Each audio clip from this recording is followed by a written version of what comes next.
Hello again to all. We are glad to be back. Today is Friday, November the 6th of 2020. And this is the Buddhist Services. I'm Ms. Shepherd. We will run the session as we generally do. We'll have light candles and incense, then we'll have a chant and some meditation time, and then a conversation on a particular topic. And if time, we'll end with another short meditation. So we're glad to be back. We hope you are well. The cases in the country and in the state of COVID are quite alarming. We hope they haven't impacted where you are. And with that, I'll say hello to my colleague, Ms. Ross.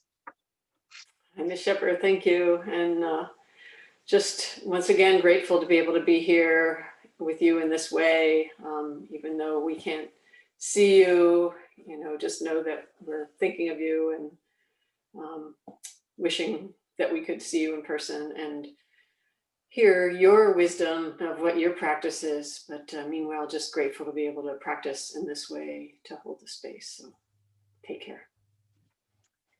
Okay, I will light the candles.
So for the chant today, we're going to do a little different chant than we have been in the past few weeks. We would like to do the Buddha's words on loving kindness. For those of you who have chant books, it's on page 24, the Buddha's words on loving kindness. And we will sing it in English. But this is a good reflection for these kind of turbulent times. Good to remember the practice of loving kindness. So I'll ring the bell and we'll begin the chant.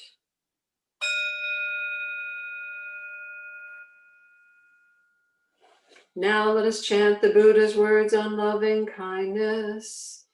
This is what should be done by one who is skilled in goodness and who knows the path of peace.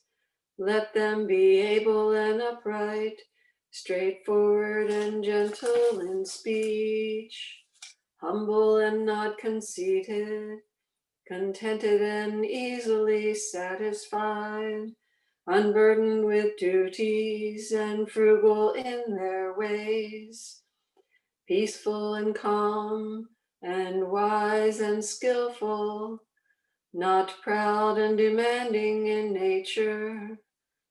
Let them not do the slightest thing that the wise would later reprove, wishing in gladness and in safety may all beings be at ease, whatever living beings there may be, whether they are weak or strong, omitting none, the great or the mighty, medium, short, or small, the seen and the unseen, those living near and far away, those born and to be born, may all beings be at ease.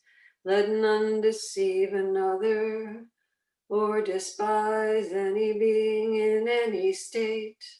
Let none through anger or ill will wish harm upon another, even as a mother protects with her life her child, her only child, so with a boundless heart should one cherish all living beings, radiating kindness over the entire world, spreading upwards to the skies and downwards to the depths, outward and unbounded, freed from hatred and ill will.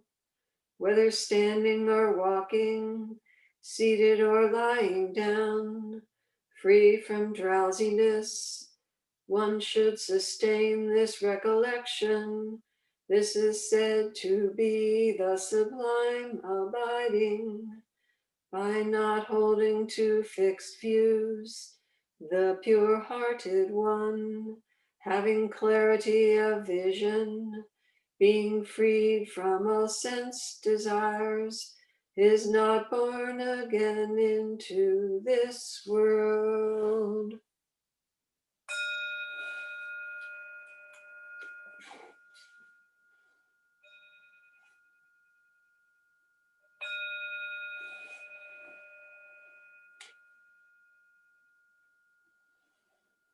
So the bell transition us into meditation, and we could start by just checking in how that chant landed in the heart and the mind, just feeling, being aware of how the mind and body are right here, right now. Not judging, just noticing how it is. And then, as is normal, we would make an intentional inclination to check our posture. The spine is feeling grounded in our meditation seat, whether it's a chair or a bed or a cushion, or whether we're standing, sort of feeling grounded. And from there, the spine is lifting, supporting, bringing us to an upright posture, upright and alert, yet relaxed.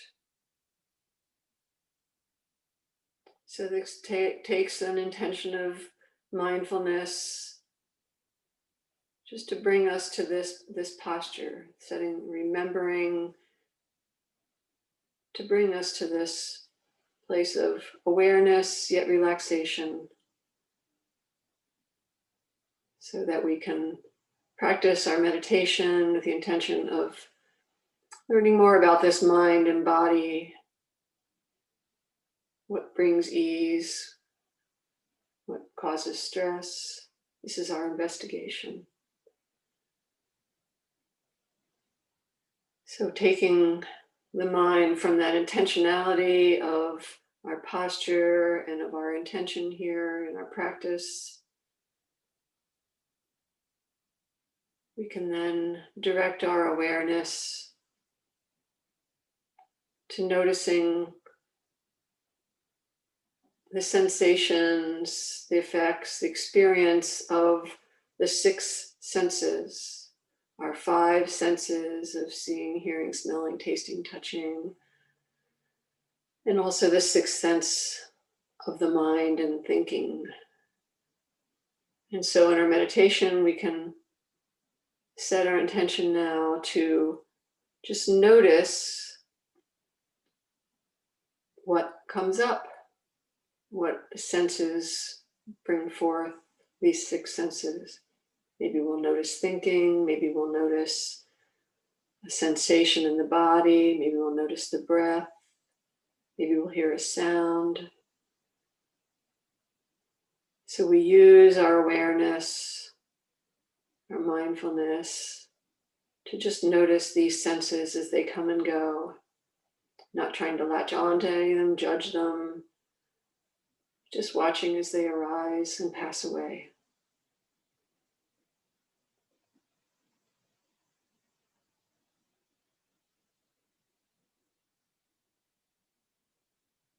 Noticing sensation in the body, maybe it's the breath or the pressure against your cushion or your hands against your legs.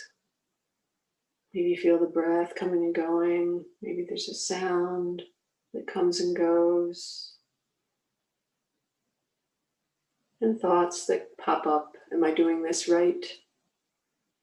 Just letting all these things just come and go as the mind notices each thing arising and passing away.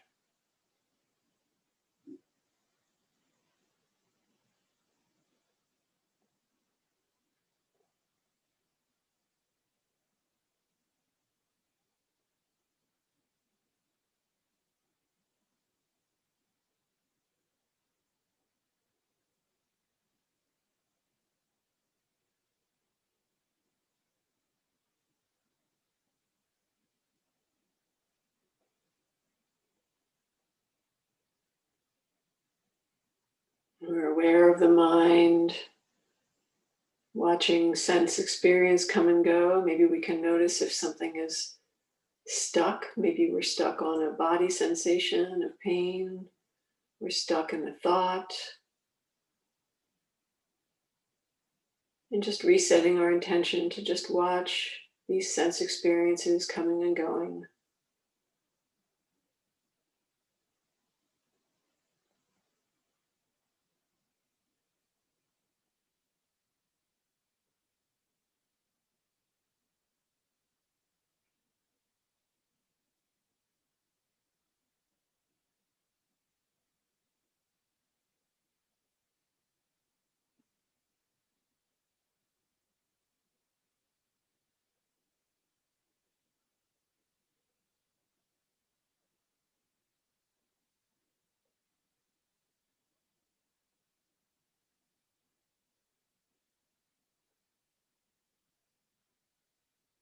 We can notice where the mind is. Is it still just watching things arising or pass away?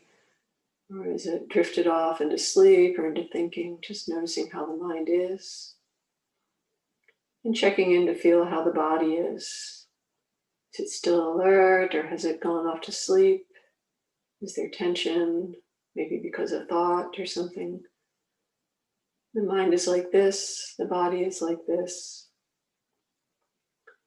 And then resetting the intention to just experience receiving each of the sense impressions as they come and go. Not seeking anything out, just receiving. Sound is like this.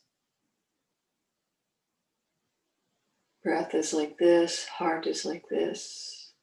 Thought is like this.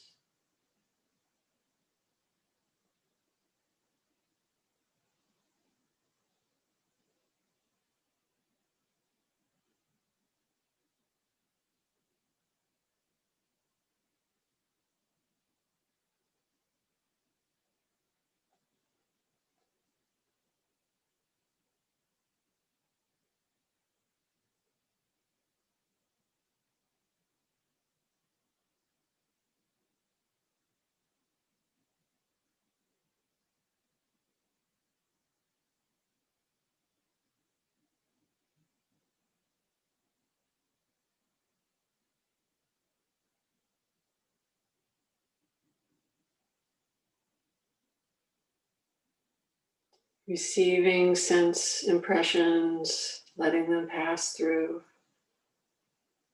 Sounds, body sensations, thoughts, arising and passing.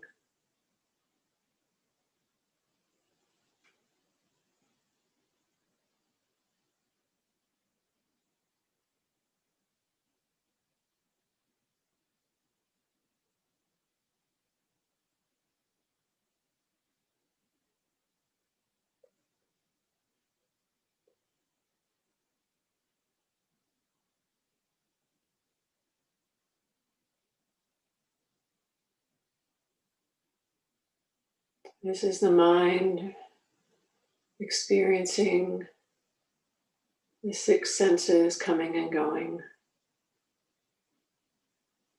Sounds, sight, impressions, thoughts, coming and going, flowing through the mind.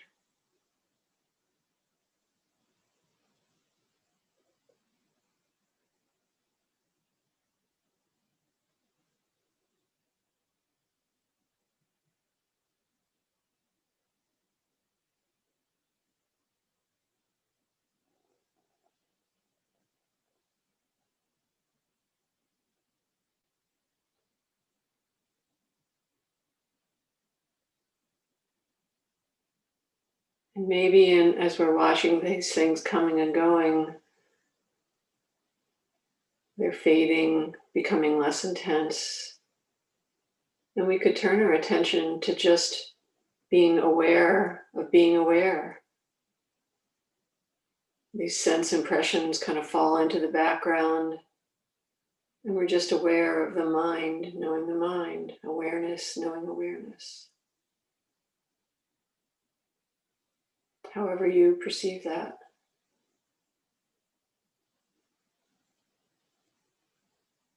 It's like this right now.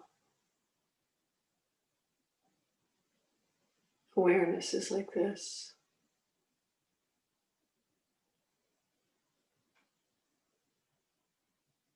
Not looking for experience, just noticing awareness of awareness.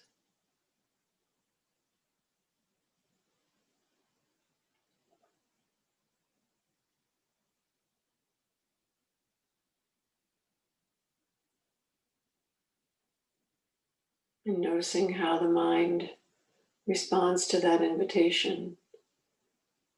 If it's frustrated, if it can't figure out what it's supposed to do, then maybe you'll feel some tension. Or maybe if you are just aware of awareness, maybe there's more of a sense of the mind being spacious.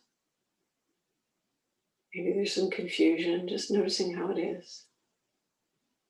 The mind opening to awareness of awareness is like this.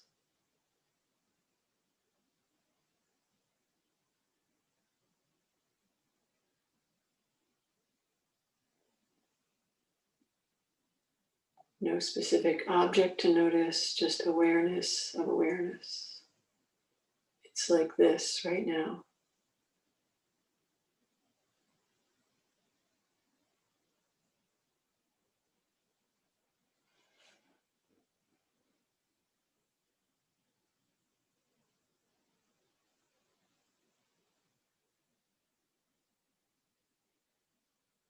And noticing how the mind is. Is it relaxed? Is it confused? Is it sleepy? Just noticing. Coming back into noticing the six senses, sensation in the body, sounds, breathing, heart.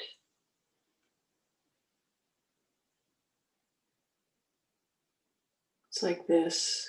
Experience arising and falling is like this.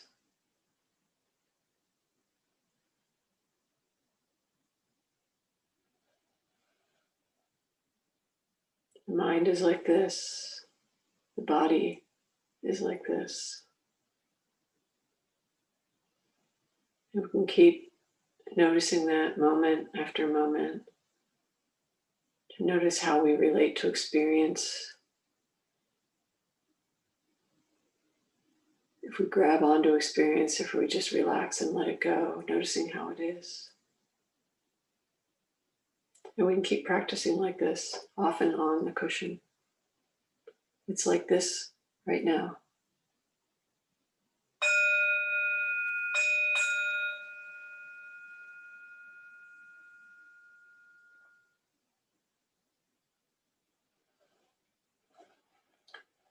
So at the ending of the meditation, we can just reflect on what our experience was. Not judging it, but just noticing what the effect was, anything we might have learned from or frustrated by, or what the overall experience was. And then letting that go, just being present.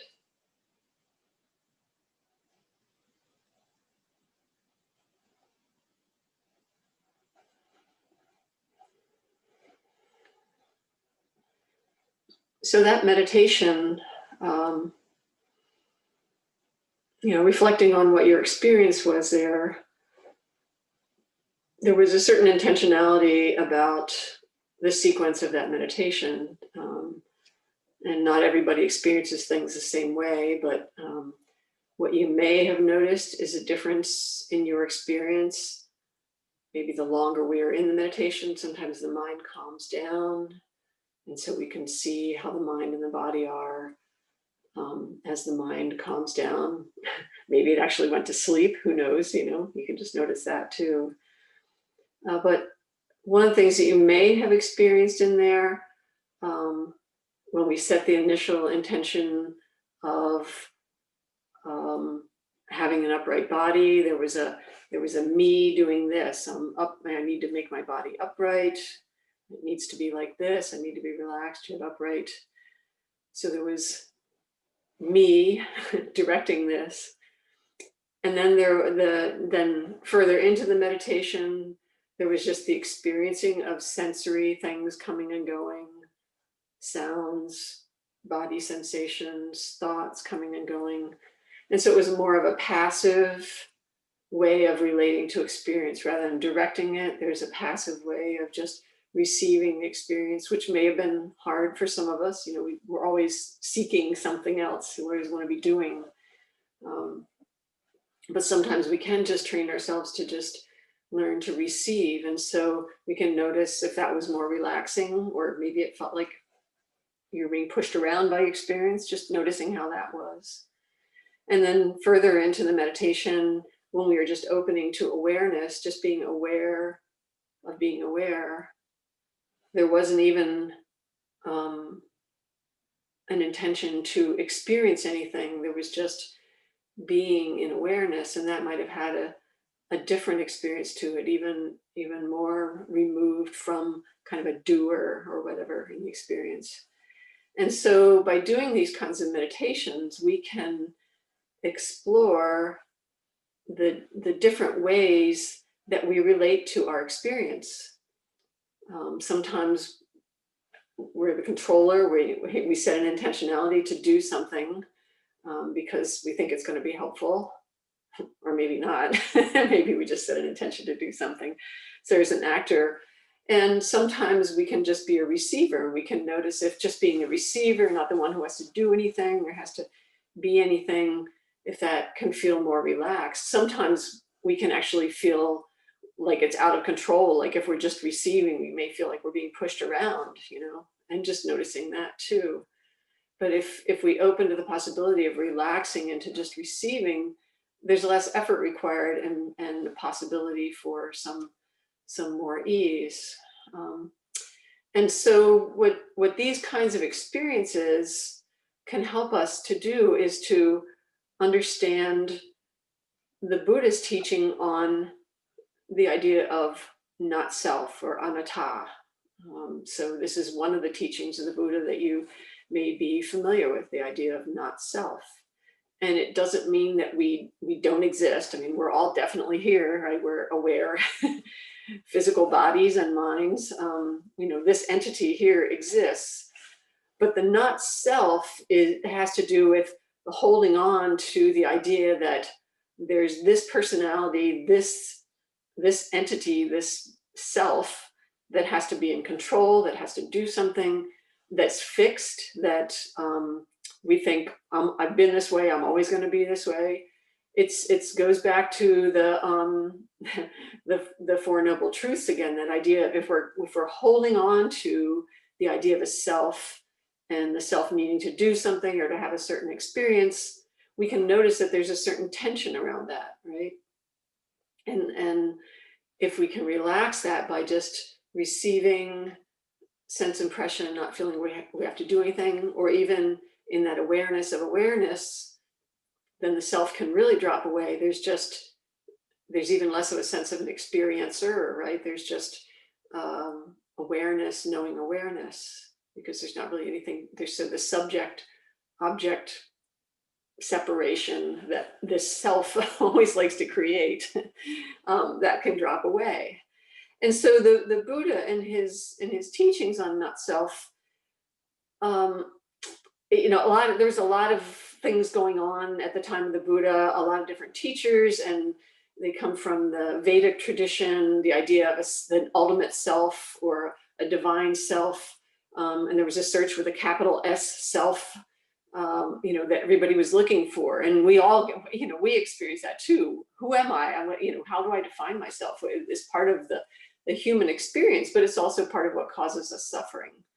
And they would get into these big philosophical debates. Is there a self? Is there not a self? Because the Buddha, his realization was there isn't a fixed self that we have to hold on to. And so that's the one thing that's really unique to Buddhism, is the idea of not self, the anatta, not self. But he didn't do this as a philosophical position or a metaphysical position, that we don't exist. It's not like we disappear in a puff of smoke if we become enlightened. I mean, the Buddha hung around for another almost 50 years after his enlightenment. He obviously, his body didn't disintegrate. So what he realized is it's that clinging to the self, which is part of where our suffering comes from. And even in that chant that we did, in the metta chant, one of the last lines of it is, whether standing, walking, seating, or lying down, free from drowsiness, one should sustain this recollection. It's said to be the sublime abiding, by not holding to fixed views. And that fixed views is the fixed view of how the world should be, but it's also a fixed view that there's this self right here. By not holding to fixed views, the pure-hearted one, having clarity of vision, being freed from all sense desires, is not born again into the world. So it goes right in with the metta chant that we did. This is a core teaching of that the Buddha, as always, he says, don't believe me, check it out for yourself. And that's what we were trying to do in that meditation, was to experience this directly ourselves, how strong the sense of a self is there and how much tension is there. So maybe when we are initially starting out in that meditation, where we said, okay, we set the intention to have an upright body, but yet relaxed, and we could feel the doubt coming up, like, am I doing this right? So maybe there's some tension that comes up there, or, is this upright enough? Is this relaxed enough? And feeling, the doer, that there's tension there, that we're holding on to doing it right, because I have to get this right. So there's a strong sense of self. I'm the meditator, I have to get this all right. And then guess what? There's suffering around that, right? And that's why we do the invitation to relax around that, right? So it's upright yet relaxed. And so the self has to remember to relax, and not just relax the body somewhat, but relax the sense of self. And then again, as the meditation progressed, we were the recipient. So we received sense experience, but trying not to be the one that's out there seeking it. Think of how often in life we're out there thinking the next thing, the next food, the next TV show, whatever, the next sense experience, the next sunlight coming in, warming the body, the next pleasurable experience. That's going to make me happy, So rather than being that self that has to have an experience, we can practice gradually just receiving experience and see if there's a sense of relaxation that comes from that self that needs to have something. Can we let go of that and just be the self that just watches things coming and going? And even if something unpleasant comes up, if we don't hold on to it, a thought or a body sensation, if we don't hold on to the story of it, if we don't have that me experiencing this, and it's going to be painful, if we let that all go and just receive it and let it go, that there's less stress. And then ultimately, when we just have the awareness of awareness, there's even less of a sense of self. You may have a little bit of a sense of an experiencer, but it's not even having a sensory experience, me receiving anything. It's just being. And how is that? And sometimes that actually feels scary, right? Because we feel like there's nobody in control. Like, where's my body? Where's my sense of control? And so we can just notice how that is. And we can keep playing with this, like what causes stress and what doesn't. One of my teachers likes to say, one of the Buddha's core teachings is, what when I do it will lead to my long-term welfare and happiness. And we can keep, what leads to stress and what leads to the end of stress. That's a simpler way of saying it. And we can keep watching this identity, this sense of a self, and when it leads to suffering and when it doesn't. Sometimes we need a self that gives us good guidance to guide us into something that's helpful rather than unhelpful to do. And we need that sense of self. We're not saying to let go of that, but we're also noticing when we can let that, the watcher, we can let that watcher relax sometimes and just let ourselves be. And see what that experience is like. It's a more subtle experience, but can also be more relaxing and less stressful. So this is what the Buddha encourages us to do in the investigation of self and not self. When is it helpful to have a self? When is it helpful to let that go and just relax it? If we're holding on to a view, we wind up getting in arguments with people. Or if we're holding on to a view of this is who I am, I'm angry, I'm no good, I'm the victim, whatever, those aren't helpful, those strong senses of self. And we can remember that we've changed who we identified as through our whole life. So why hold on to any of that? Let that go and try to use the wise self to be bring ourselves towards intentional, helpful actions, but then to let go of all that when we don't really need to do that. So do this with, as my teacher would say, a sense of joyful investigative curiosity, a little bit of sense of humor when you see it coming up, but play with it and don't hold on to the view that I have to get this right. Just see what happens when the sense of me, the doer, me, the one having experience, when they drop away, if there's a greater sense of ease. So that's how I play with this teaching. Ms. Shepherd, how do you work with this?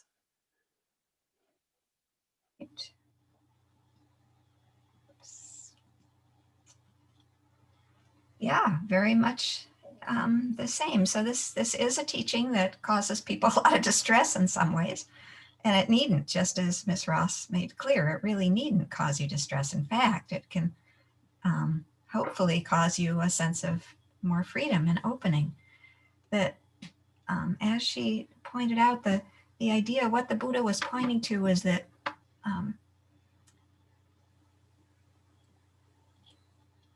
our sense of self is something we do. It's an activity, just like any other activity. We can be selfing, or we can maybe not be building up that sense of self.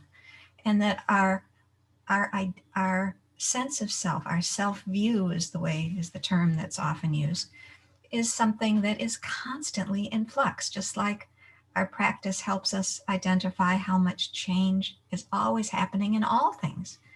And in fact, our self-view is also subject to arising and ceasing in that same way. And it is a process. And we have some power over what are the conditions that are strengthening self-view, what are the conditions that are maybe releasing it, providing a greater sense of ease and comfort around this idea of who and what I am. And that the way in which we cling to these self-views that actually might be quite contradictory. In one moment, we may decide, I am greedy and stingy. And in the next moment, a week later, or even just not a short time later, we may forget about that prior self-view and decide, oh, I'm so generous. And that self-view is constantly changing. One of the examples I always like that people give is talking about if you had a sibling and you and your sibling were out playing in the playground or something, and someone started saying rude or nasty things about your sibling, you would step right up and defend her. That's my sister, and don't you dare say anything like that. That's my sister. And then you go home a little bit later and you're playing with a toy and your sister wants that toy, and suddenly, no longer my sister, it's my toy, you get away. The sense of my sisterness is gone.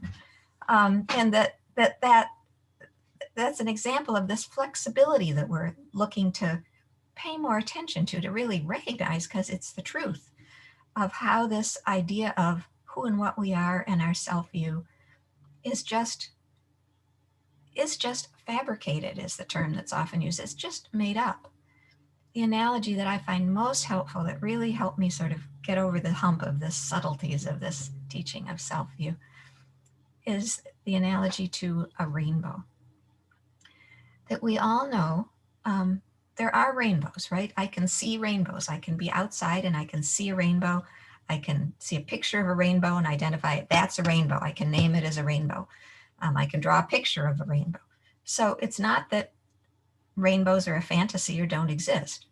So in the same way, it's not that we are a fantasy and don't exist.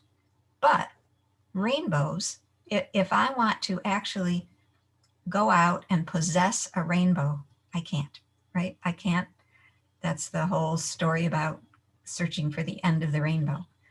There's no way you can ever go and actually grab a rainbow. A rainbow is something that arises when certain causes and conditions come together.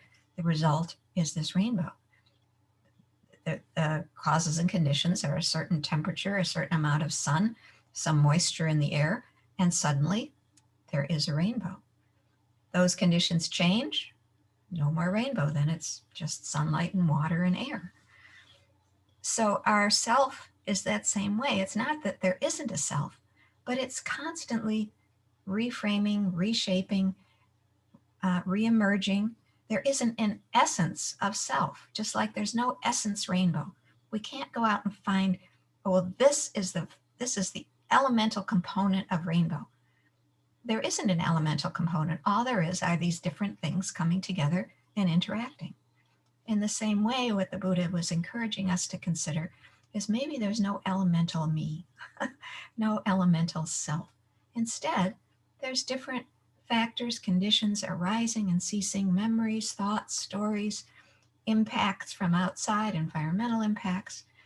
And as those things happen, a different self emerges moment by moment, depending on what's happening, depending on what our heart and mind is putting into the situation, depending on what other people are putting into the situation, depending on the environmental conditions, all of those things that are constantly in flux. And when we can release the advantage of all that, it's not to be able to, at least in my view, it's not to then graph it or anything. It's the advantage is to release these rigid views of who and what we are, who and what we should be, who and what we used to be, who and what we want to be, and instead realizing that in every moment we have some power to produce. What is the activity of mind and heart that I want to bring forth in these conditions, in this moment? And so sometimes that's an activity, as Miss Ross said, sometimes that's an activity of doing, of action.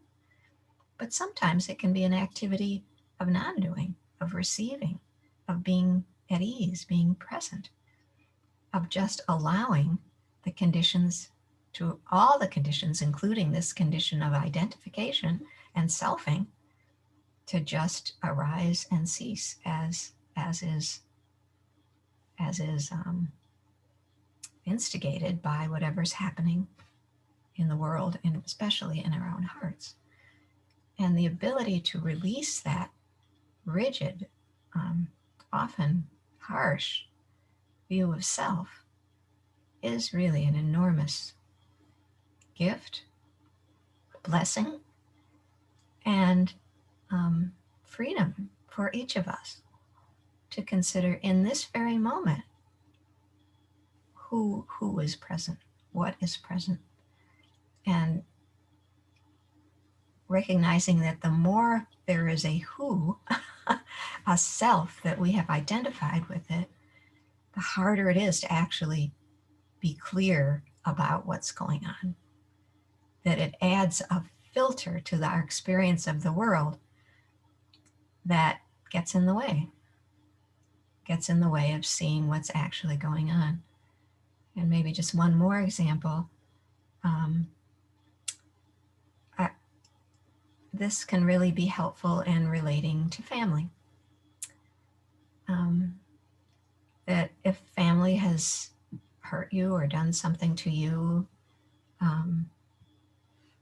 or maybe the opposite, been wonderful to you, to realize that all of that reactivity is based around the fact that you're thinking about that person as my something or other, somehow related to me. And so in a sense, it's more about the me-ness than it is about the them-ness. And so it actually causes a disconnect between being able to see those people as they really are, to see them for themselves, rather than just about how they are because they happen to be my brother. So instead, to try to recognize, well, what if that person wasn't my brother right now? Then what would I see? Then how would I relate to that person? How would I think about what they had done? Can I kind of remove that layer of meanness in order to see more clearly? And I think one of the places this helps enormously is around grief. That when someone dies or somehow our relationship with them ends, oftentimes so much of the grief is around our loss. And it's not to say that's bad, but it prevents us from connecting to who they are. So especially around a loss, say around death, is that when we get enmeshed in the fact of what I miss and what I wish and what I want and what I won't have anymore, we lose the opportunity to actually be grateful for those people who have made a difference in our lives, to remember who they were and to connect with who they were and to honor and recall and bring to heart and live in order to, I guess honor is the word that comes to mind, to honor who they were and remember them. And that lifts our hearts rather than causes us to get deeper and deeper into grief. So this idea of not self, anatta, is subtle, but incredibly useful, especially when we are suffering, to recognize how much of this suffering is a result of some rigid self-view that I am imposing on the situation and that really doesn't need to be part of this. So thank you, Ms. Rouse, for raising it. Yeah, and I think what you brought up was that, you know, we can do this practice on the cushion, watching the self coming and going, and then taking it out into the world is where the real practice is. So, but that's why we do all of our practice. We do it in these sort of controlled, quiet conditions. We can watch the craziness of the mind, responding to all this. But then the reminder is that we do take this actually out into the world, and so just asking myself, am I suffering right now because I'm holding on to some kind of a self view? Like this guy that he looked at me that way. Like, is that really about him or is it really about me creating something? Like and we can watch that in real time, but we need to do the practice on the cushion to train ourselves again with a sense of curiosity and maybe a little bit of humor about how crazy making it is, and then it makes it easier to take it out in the world. So it's a huge teaching, but it's so powerful. Once we start to see it, then we can let go of the tightness around all of this. So yeah. Wonderful. Maybe should we do a few minutes of meditation? Yeah, we could do that. So I could just do maybe a 4-minute meditation just to kind of let you take all this in. So assume you're upright but relaxed posture. Tell yourself to do that, and the bell will take us in.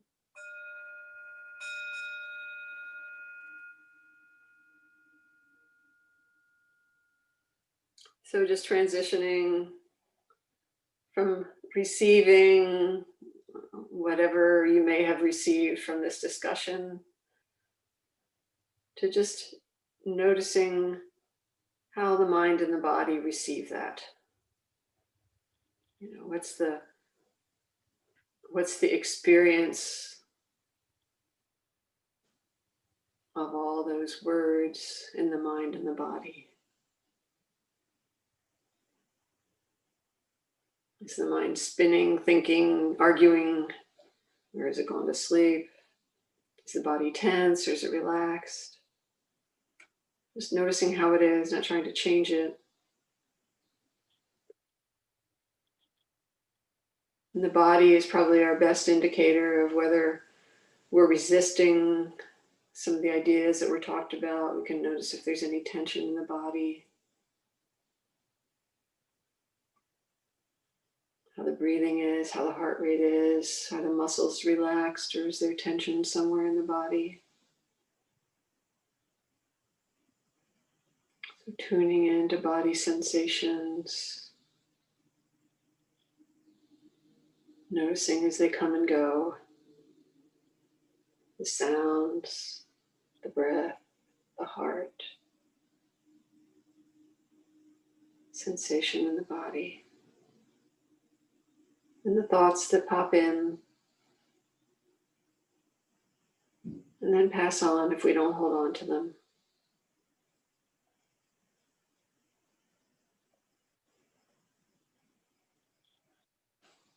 This is the sense of self, just experiencing, receiving the experience of body and of mind.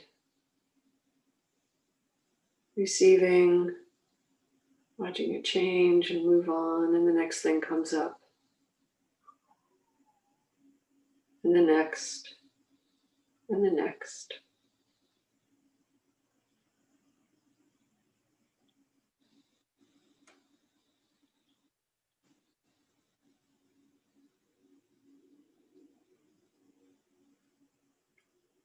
Again, setting the intention to just be the receiver, not the seeker of experience, but just letting these experiences come and go. The body and the mind experiences arising and passing away.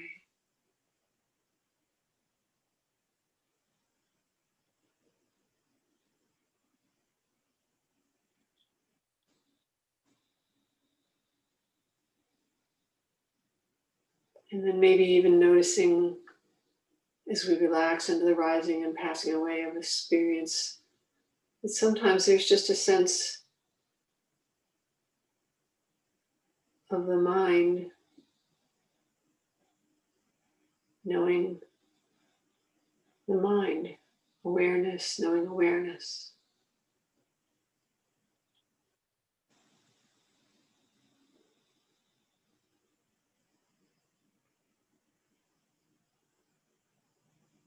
Not a specific experience or experiencer, just this. There's this awareness, aware that it's aware.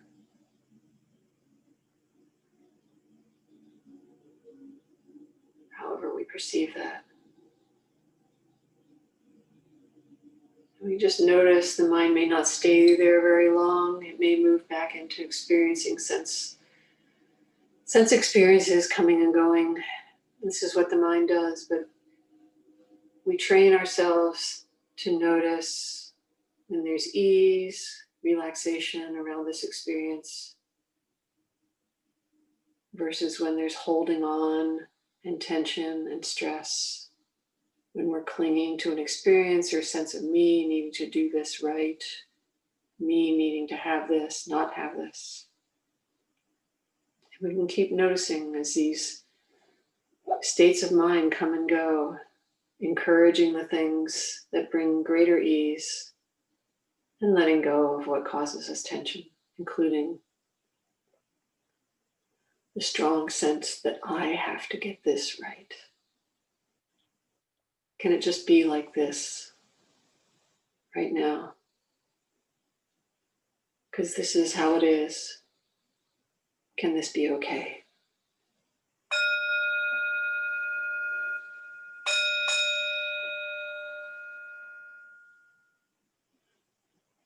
And coming back to your awareness of your surroundings. Grateful for this practice and for this community that we have here.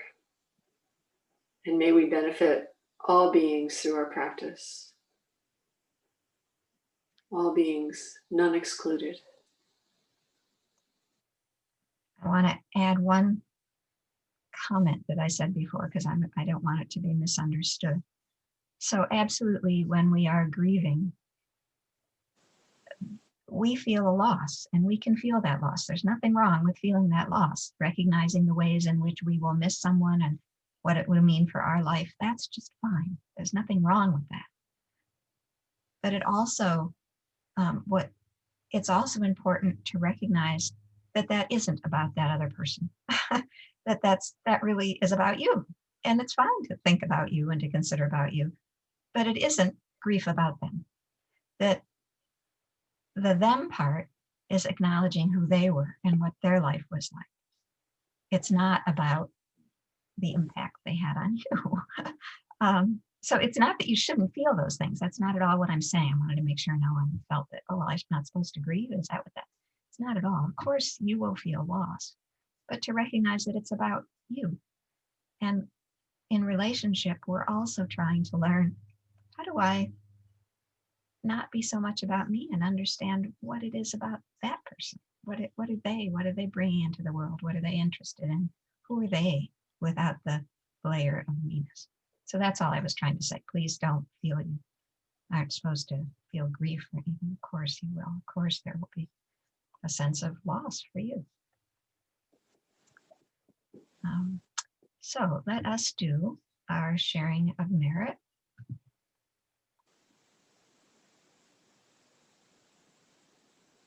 Okay.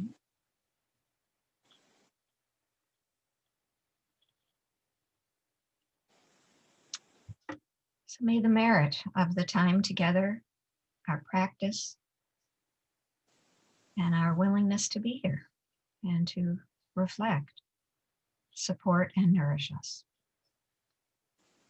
May we know inner wealth so that we can practice the joy of giving. May we offer goodwill, knowing we are unable to control the course of life, suffering, death. May we see our own limits with compassion as we offer compassion to others. May we train our hearts in clarity, kindness, and wisdom. And may all beings, not one left out, be well, be safe, and be free from suffering.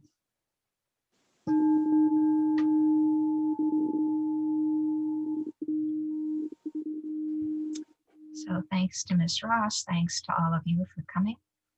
This is a time of great turmoil, tumult in our country, politically, socially, and in terms of health, in terms of the environment, hurricanes all over the place, wildfires. The whole world is pretty much a mess right now.